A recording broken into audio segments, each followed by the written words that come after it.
Aziz o'quvchilar, bugun biz sizlar bilan 7-sinf informatika darsligidan sanoq sistemalarida bir sanoq sistemadan boshqa sanoq sistemaga o'tkazishni o'rganamiz. Turli sanoq sistemalarda qo'shish, ayirish, ko'paytirish, bo'lish amallarini bajarish uchun ularni bir xil sanoq sistemasiga keltirib olish zarur. Buning uchun 3 xil usuldan foydalansa bo'ladi. Asos darajalari bo'yicha yoyish, bo'lish, triada va tetrada usuli. Asos darajalari bo'yicha yoyishni ko'rib chiqamiz. O'nlik sanoq sistemasida 2596 sonini 2 ko'paytiruv 1000 qo'shuv 5 ko'paytiruv 100 qo'shuv 9 ko'paytiruv 10 qo'shuv 6 ko'paytiruv 1 ko'rinishida yozish mumkin. Yoki 1000 da 3 ta 0 bo'lganligi sababli 10 ning 3-darajasi, 100 da 2 ta 0 bo'lganligi sababli 10 ning 2-darajasi, 10 da 1 ta 0 bo'lganligi sababli 10 ning 1-darajasi va 1 ni 10 ning 0-darajasi ko'rinishida yozish mumkin. Ikkilik sanoq sistemasida berilgan ushbu sonni 1 ko'paytiruv 1000 qo'shuv 1 ko'paytiruv 100 qo'shuv 0 ko'paytiruv 10 qo'shuv 1 ko'paytiruv 1 ko'rinishida yozish mumkin. Yoki 2 ning 3-darajasi, 2 ning 2-darajasi, 2 ning 1-darajasi va 2 ning 0-darajasi ko'rinishida yozish mumkin. 2 ning kubi 8 ga teng, 1 ga ko'paytirilganda 8, 2 ning kvadrati 4 ga teng, 1 ga ko'paytirilganda 4, 2 ning 1-darajasi 2 ga, 0 ga ko'paytirilganda 0, 2 ning 0-darajasi 1 ga, 1 ga ko'paytirilganda 1 ga teng bo'ladi. Ularning yig'indisi 13 ga teng. Xuddi shu misolni soddaroq usulda ko'rib chiqamiz. Tenglikdan so'ng 1 ni olib o'tamiz. Ko'paytiruv asosdan 2, olib o'tilgan sondan so'ng 3 ta son qolganligi sababli darajaga 3. Qo'shuv 1, asosdan 2, olib o'tilgan sondan so'ng 2 ta son qolganligi sababli darajaga 2. Qo'shuv 0, ko'paytiruv asosdan 2, olib o'tilgan sondan so'ng bitta son qolganligi sababli darajaga 1. Qo'shuv 1, ko'paytiruv asosdan 2, hech qanday son qolmaganligi sababli darajaga 0. Ularning qiymatlari 8, 4, 0, 2 ning 0-darajasi 1 ga teng, 1 ga ko'paytirganimizda 1. Ularning yig'indisi esa 13 ga teng. Demak, asos darajalari bo'yicha yoyilganda har qanday sanoq sistemadan o'nlik sanoq sistemaga o'tkaziladi. Bo'lish usuli. 176 sonini o'nlik sanoq sistemasidan ikkilik sanoq sistemasiga o'tkazish uchun 176 ni 2 ga bo'lamiz. Natija 88, qoldiq 0. 88 ni 2 ga bo'lamiz. Natija 44, qoldiq 0. 44 ni 2 ga bo'lamiz. Natija 22, qoldiq 0. 22 ni 2 ga bo'lamiz. Natija 11, qoldiq 0. 11 ni 2 ga bo'lamiz. Natija 5, qoldiq 1. 5 ni 2 ga bo'lamiz. Natija 2, qoldiq 1.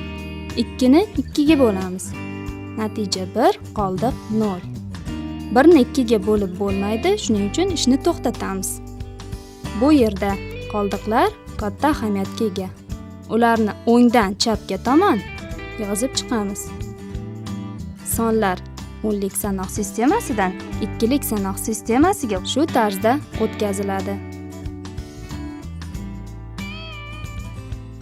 176 sonini 8 ga bo'lamiz. Natija 22, qoldiq 0. 22 ni 8 ga bo'lamiz. Natija 2, qoldiq 6. 2 ni 8 ga bo'lib bo'lmaydi, ishni yakunlaymiz va qoldiqlarni o'ngdan chapga tomon yozib chiqamiz. O'nlik sanoq sistemasidan 8lik sanoq sistemasiga o'tkazishni bajardik. Keyingi usul triada va tetrada usullari. Triada usulida ikkilik sanoq sistemasidan 8lik sanoq sistemasiga, 8lik sanoq sistemasidan esa ikkilik sanoq sistemasiga o'tkazish mumkin.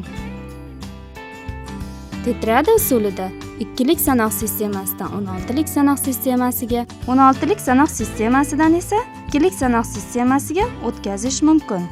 Ikkilik sanoq sistemasidan 8lik sanoq sistemasiga o'tkazish uchun ushbu jadvaldan foydalanamiz. Ikkilik sanoq sistemasida berilgan ushbu sonni orqa tomondan 3 tadan belgilash kiritib olamiz. 1 soni ikkilik sanoq sistemasida 1 ga to'g'ri keladi. 8lik sanoq sistemasida ham 1 ni belgilaydi. Ikkilik sanoq sistemasidagi 111 soni 8lik sanoq sistemasida 7 ga to'g'ri keladi. Ikkilik sanoq sistemasidagi 101 soni 8lik sanoq sistemasida 5 ga to'g'ri keladi. Ikkilik sanoq sistemasidagi 10 soni 8lik sanoq sistemasida 2 ga to'g'ri keladi.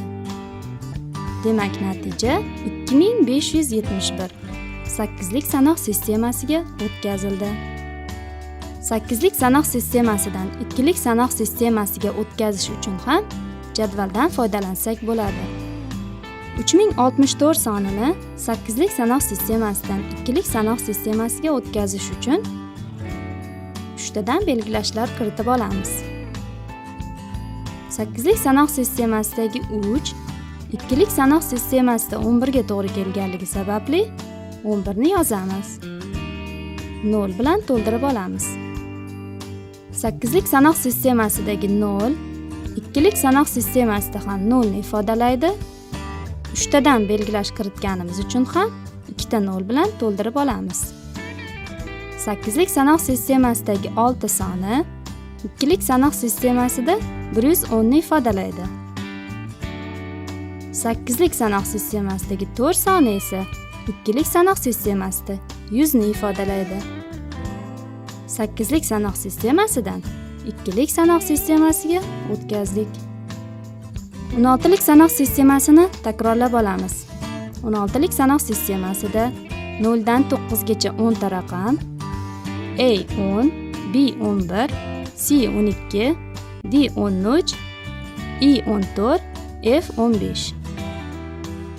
Ikkilik sanoq sistemasida berilgan ushbu sonni 16lik sanoq sistemasiga o'tkazish uchun orqa tomondan 4 tadan belgilash kiritib olamiz. 2 ning darajalari ko'rinishida yozib olamiz. Daraja qiymatlarini yozib olamiz. Berilgan sonda 0 qatnashganlarini o'chiramiz. Qolgan sonlarni esa qo'shamiz. 8 ga 2 ni qo'shsak 10, 10 ni 1 ga qo'shsak 11.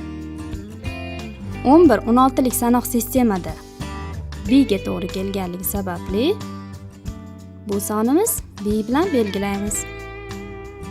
Keyingi 4 ta belgilashdagi 0 larni ham o'chirib olamiz. 4 ni 2 ga qo'shsak 6. 16lik sanoq sistemasida 6 yozish mumkin. Demak, natija B 6 ga teng. Ikkilik sanoq sistemasidan 16lik sanoq sistemasiga o'tkazishni bajardik.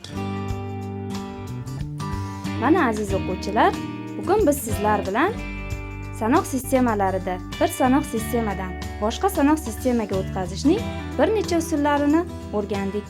E'tiboringiz uchun rahmat.